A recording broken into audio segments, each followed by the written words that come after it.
Hey, I'm Dr. Jake Patton, and I am going to be your instructor for SHS 367, which is also called Language Science.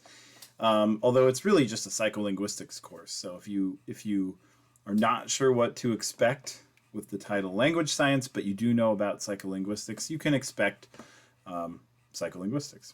If you don't know what either of those mean, you will by the end of this class. You'll know those things. Okay, let's talk about the class a little bit. So it is a podcast-based class. I have PowerPoint lectures that you'll be able to look at. Well, I should say I have slides that you'll be able to look at. You can look at them along with the podcast, like listen to the podcast and look at those slides at the same time. You can listen to the podcast alone and then pull the slides up afterwards. Whatever works for you, basically, is the way that you should do it. But all of the content, you don't have to look at the slides. That's the other thing. The first iteration of this class didn't have slides. It was just podcast based, and so I've made those because some people learn better when they see it rather than hear it. Some people learn better when they hear it. Some people like it both ways. And so, what we're doing here is that a lot of my online students are not the same population as my in-person students. So my in-person students, it's in the middle of the day. Pretty much all they're doing with their day is going to class. And so they can come to my class, focus on the class while we're in there, and that's what they do. They don't usually have kids. They don't usually have normal 9-to-5 jobs. It's just like Starbucks and stuff like that they've got, like after school type stuff, and the lower level stuff. I know there's a lot of you that are Starbucks, but a lot of you are like shift soups and managers and stuff like that. So, you have more responsibility than just the person who comes in and does cash register until close. So a lot of you guys are in a different boat. You have kids, you have work that requires you to be there at different times, you have other responsibilities. So videos and normal things that I do with my other classes are kind of restrictive. You have to be in a place to watch those. You have to make time for it. But the podcast, you can listen to it while you're driving or doing housework or whatever. Yard work is usually when I listen to podcasts. And you can listen to it multiple times if you need to help the information get in, whatever. This podcast is loaded directly onto Castbox, and it's also posted on our class. So Castbox it's like Apple Podcasts or it's like Stitcher or anything like that. It's just a different one. You can download it as an app, or you can go there on your computer, or if you don't want to deal with any of that, it's on Canvas. You can just listen on Canvas. So, whatever works for you. Okay, so there's a couple different things. I want to show you what it looks like to go to Castbox on the internet. This is the browser version of Castbox. So you'll just go here to sign in or sign up, and you can just, sign in with Google. Essentially with the ASU account that you have that goes through Google, you can just sign in here. Or your Facebook or Twitter, whatever you use. And you can sign in. I believe you can listen to stuff without signing in at all. I'm not sure about that. These are not my podcasts, by the way, because I'm not signed in. So I don't know if you can listen without signing up. I always log in as myself. So great. That's cool. If you do that, this actually isn't the one that remembers my password. We can do that in a different window. So let's move this window over. So what's great about signing in is it's going to remember where you are. And so if you're taking this class and you start at episode 1 or lecture 1, and then it'll take you through 2, 3, 4, 5, 6, 7, 8, and that's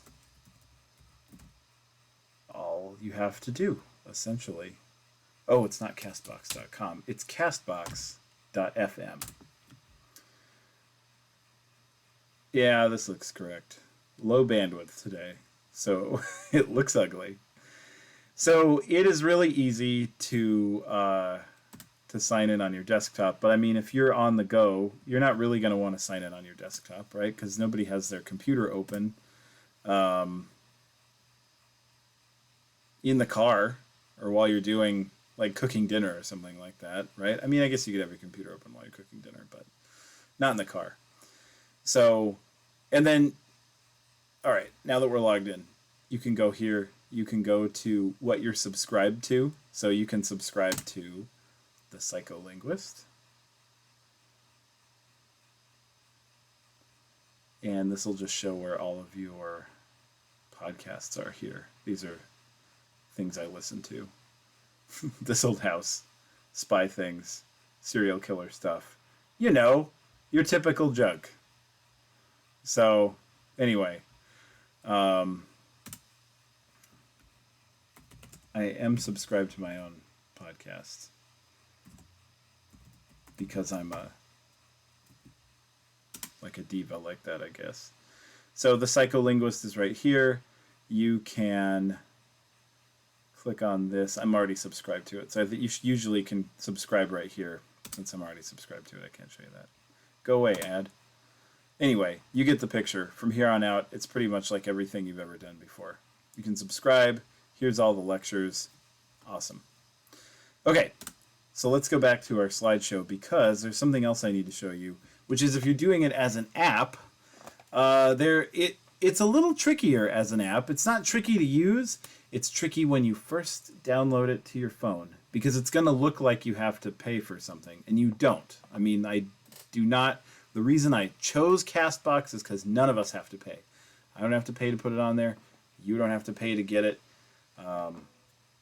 I don't have commercials,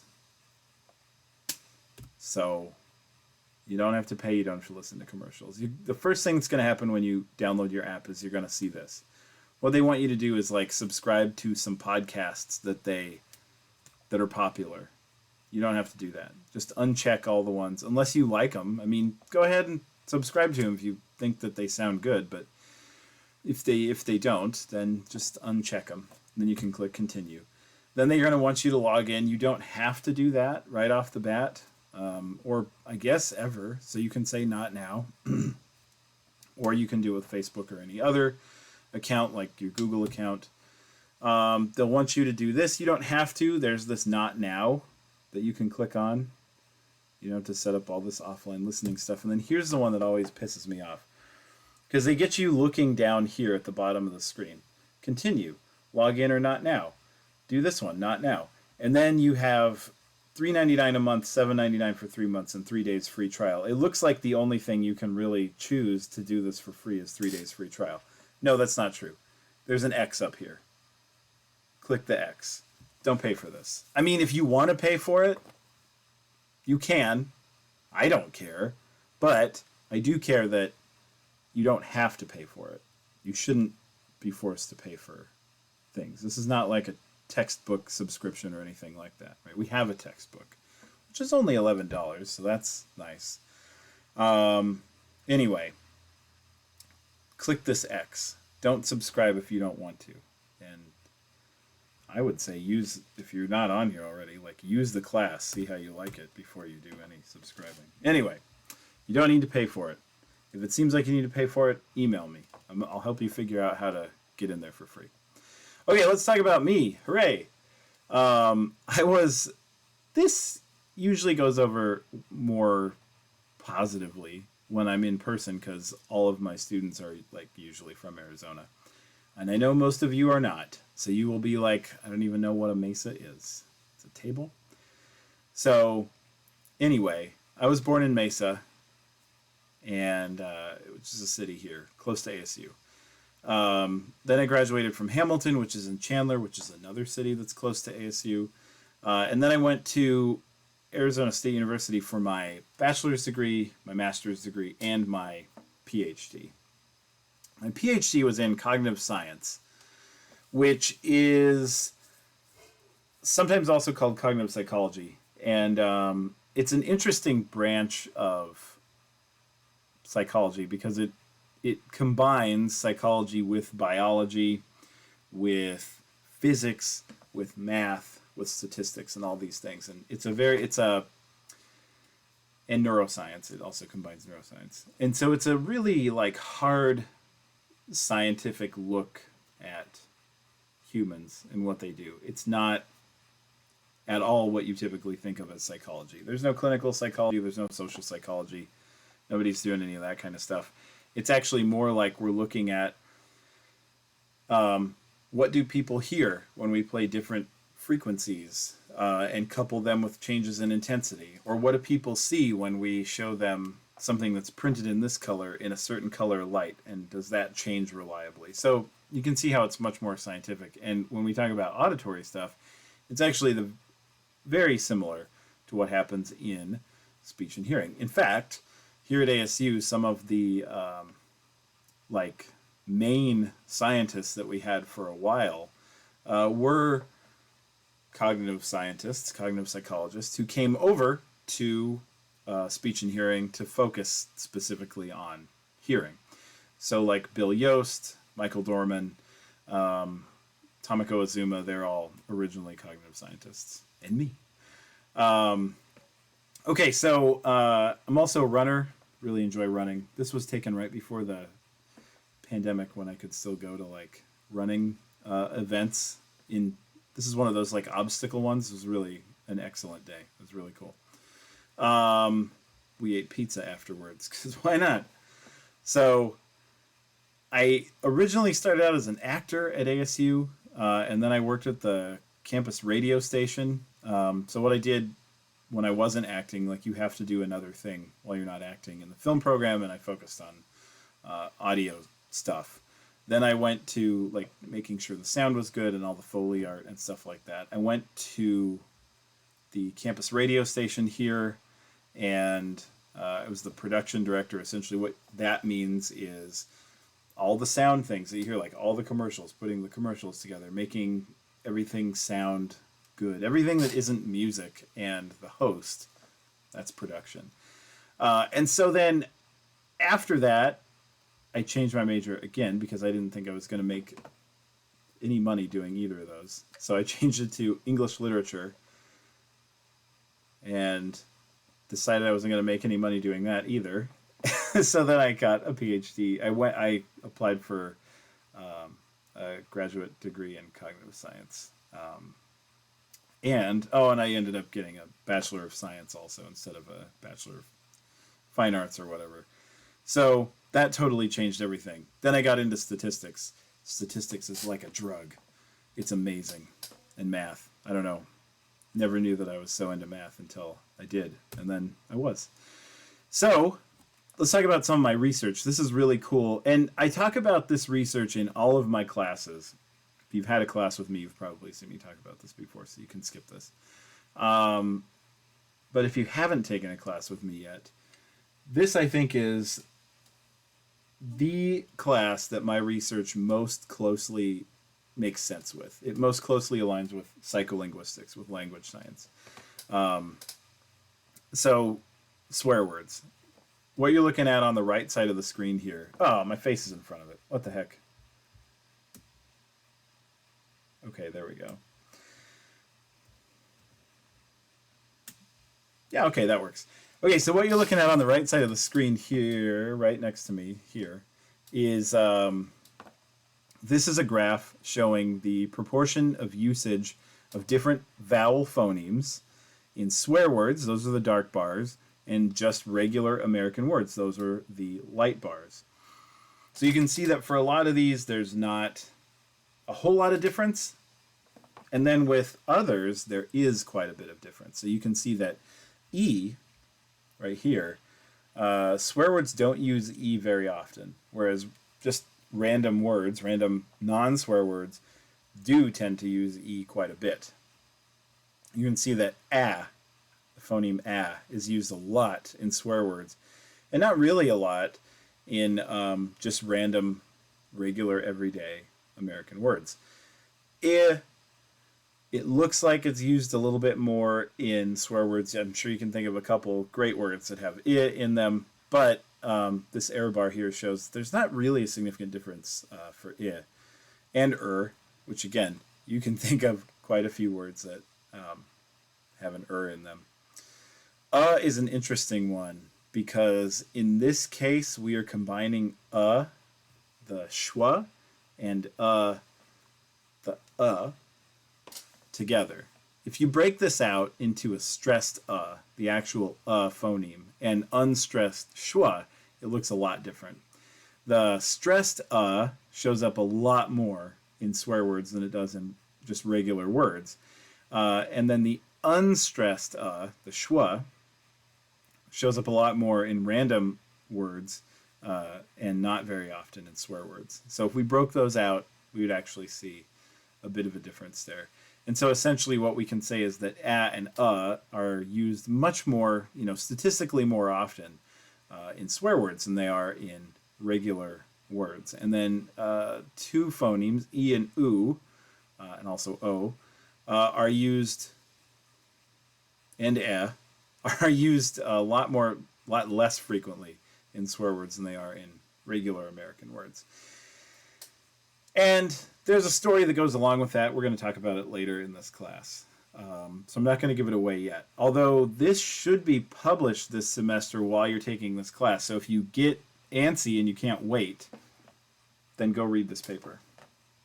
Okay, I also work with something called the dun-dun, which is also called the talking drum. That's what this guy down here, where is he? There. That's what that guy is playing, is a dun-dun. It's a drum, but unlike a normal drum, which just is, thuds, this can actually change its pitch. So when you play it, it kind of goes like boom, boom, boom, which is really cool. It kind of sounds like a bass and a drum at the same time. And what's even crazier about this drum is not just that it's cool, and it makes a cool sound. It is that it can be used to convey Yoruba, which is the language that's spoken in some villages in Nigeria. Yoruba is a tonal language, so they've got a high tone, a medium tone, and a low tone, and the drum can be drummed in this in the same tone. Now, what's really cool about this is the drum is drummed in the certain patterns of the language, corresponding to the tone, some other things that are going in there as well, and people who know the drum well can understand what's being said just because it's played on the drum. So that's really interesting. It's basically, it mimics speech. It's a speech surrogate. You can use the drum to talk when you can't actually talk. This is good for communicating over long distances, say between villages. You don't have to just go shout. You can use the drum. So I'm doing some work there to see what actually in language is conveyed through the drum. Because if you think about it, the drum can only basically convey frequency information, so pitch, and also intensity and tempo. But I'm not really looking at tempo. We are looking at tempo, but it's not the area that I'm most concerned with. In speaking, in language, we've got all sorts of different things. We've got harmonics on top. We've got timbre characteristics. E, u, if we say them at the same frequency, are different timbres. They're different sounds, and we recognize it. So how do we, or how do the people that play the dun-dun represent all of those in the drum? And that's what I'm working on right now. And then the last thing is I'm also looking into tetrachromacy, which is a fourth color cone that exists in humans. Most humans, you might know this from biology or psychology 101, have 3 color cones, and it allows us to see all these colors. Of course, there's some people that are colorblind. You have 2. Color anomalous, you have 3, but 1 is really close to the other one.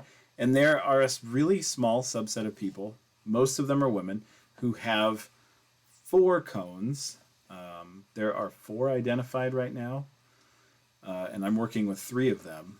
And we're trying to figure out essentially how to identify more people in a fast, cheap, reliable way. Okay, let's talk more about the class now that you know me. Oh, and this is not just another picture of me. This is actually from a article that they wrote about my tetrachromacy research in Psychology Today. So that was cool. That was pretty awesome. So what's going on in our class? We have 4 exams. There's 3 exams that go over each of a third of the class, and then there's a 4th exam, which is a cumulative final. And your lowest exam is dropped. What does that mean for you? Well, that means you can screw up on one and still get an A+. And you can totally just bomb it. If you do really well on your first 3 exams, it also means that you could choose not to take your last exam, and it would go in as a 0, and then that would be the lowest grade, so it would be dropped. So let's say you got an A and an A+, and an A+ on your first 3 exams. You don't have to take that other one, because you don't have to. It would, again, go in as a 0, which you'd think would be an F, but it's dropped. The lowest one's dropped, so your average test grade is still going to be in the A+ range. You could also just go in and take it and see how you do. Maybe you get a really good grade. It replaces the A. You get 3 A+. Who knows? There's also 8 quizzes. For all of these quizzes, you get 2 attempts. The exams are sort of hard, so I want you to study for those. Those are all closed book, closed note. The camera's on, the Respondus monitor is on, so there's no cheating, right? You have to know all this information. The quizzes, it's open book. There's no Respondus or anything like that, but you get 2 attempts. What I want you to do is take the first attempt with nothing, like treat it like an exam, and then take a note of which questions you didn't get right. And then the second time, make sure you get all your points. Like, open up your book, make sure you get, and the lectures, listen to the podcast again. There's no time limit. And get all your points for the second time you go through. And then take a note of what you didn't get right and study that for the exam. Because the questions that are in the quizzes are going to show up again in the exam. So make sure you do well on those the second time. We're also going to have homeworks. The homeworks are strange things, different things than you usually do. There's a couple discussion boards. I know some people really like discussion boards, some people really hate them, so I kind of went in the middle and have some. I think I have 2, maybe 3. But other stuff that you're going to be doing are like sentence diagramming, not in the normal way that you have to diagram sentences. This is a little bit different. These are called syntactic trees. You'll see soon what that means. There's some hands-on research. You're actually going to be participating in some research yourself. And then also there's going to be competitions with your family, so you can finally tell your uncle that he sucks at whatever this. There's a couple different games that you're going to be playing. So, sounds fun. That's your homework. These kind of things. It shouldn't take too long. And what I want you to do is when you're doing these, think about what you learned in the readings and the lectures and how this relates to what you're actually doing in these homeworks, what it means about the thought process of language, and other things like that. Okay. Move forward, slides. There might be extra credit. Studies are still kind of going, and some are kind of still starting. It's an interesting time for research. But of course, you guys are online, so online research shouldn't have shut down, although it did kind of shut down for a little while during the pandemic. But there should be a few online studies. I should have some of my colleagues should have some as well, and I'll post them for you to participate in. You'll get 3 extra points for each one of those that you do. If, for some reason, there are no studies for you to participate in, I will do something. I'll have some sort of extra credit. So you'll at least get 1 extra credit opportunity, 1 way to earn 3 extra points.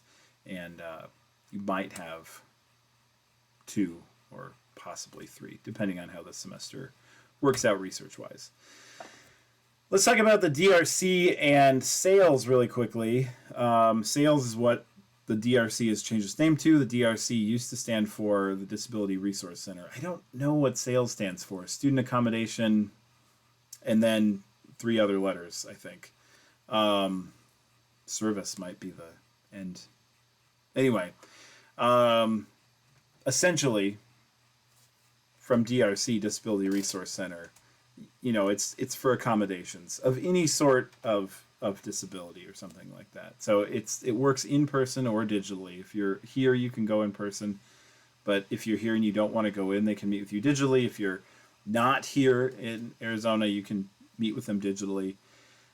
If you think you can use any sort of accommodation, there's a lot of things that make sense, that are like obvious if you need some sort of accommodation, like,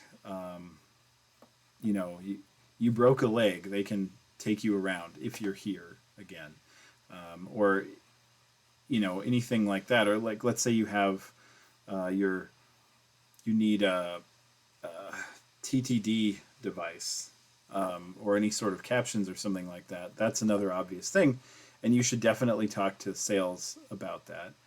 But there's other things that might not be as obvious.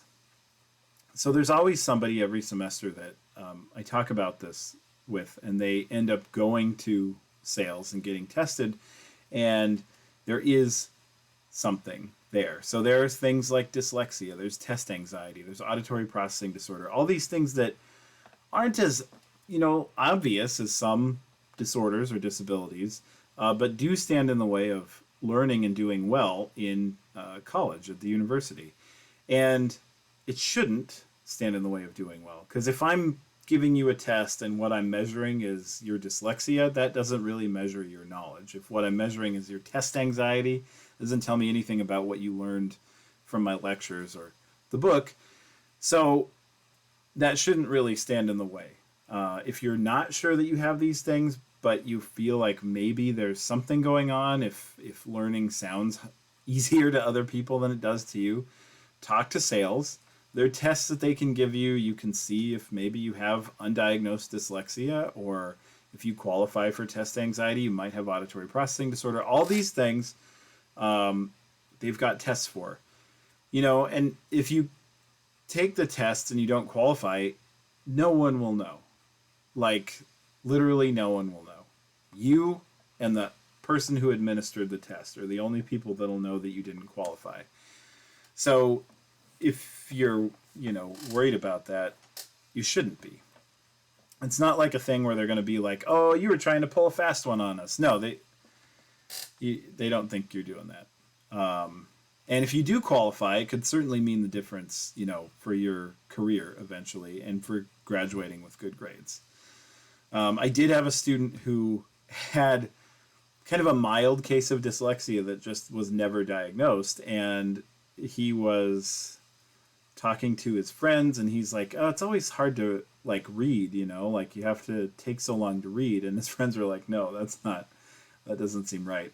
So he sent me an email about it, and I'm like, you should probably go to the DRC SAILS and see about that, because that doesn't sound totally right. And he was like a smart person, so it's not like low cognitive ability or something like that. I mean, you talk to him and he's like really bright, so it doesn't make sense that reading would be difficult. And it turns out, yes, he had mild dyslexia. So he got help with his assignments, breaks on testing time and stuff like that, and he was able to perform really well. And I think he's in a PhD program now, so that's great. It's excellent. It's exactly what the DRC is there for, or SAILS, whatever. So anyway, if you think that you could use some of these accommodations, there's a link to the DRC and SAILS in the syllabus. Click on it and see. Like I said, doesn't hurt to see, right? It never hurts to know. And that's it. That's all there is about getting ready for this class. So I'll see you in there soon. The first thing we're going to talk about is a debate, really exciting debate, Skinner versus Chomsky. It probably doesn't sound exciting to you now, But it is. It's really interesting. I think you're going to like it. It's our first lecture, and it's really cool. It's kind of it captures the meaning of kind of the entire class. Like, what are we doing with psycholinguistics? And also, it's interesting. Okay, well, like I said, I will see you soon.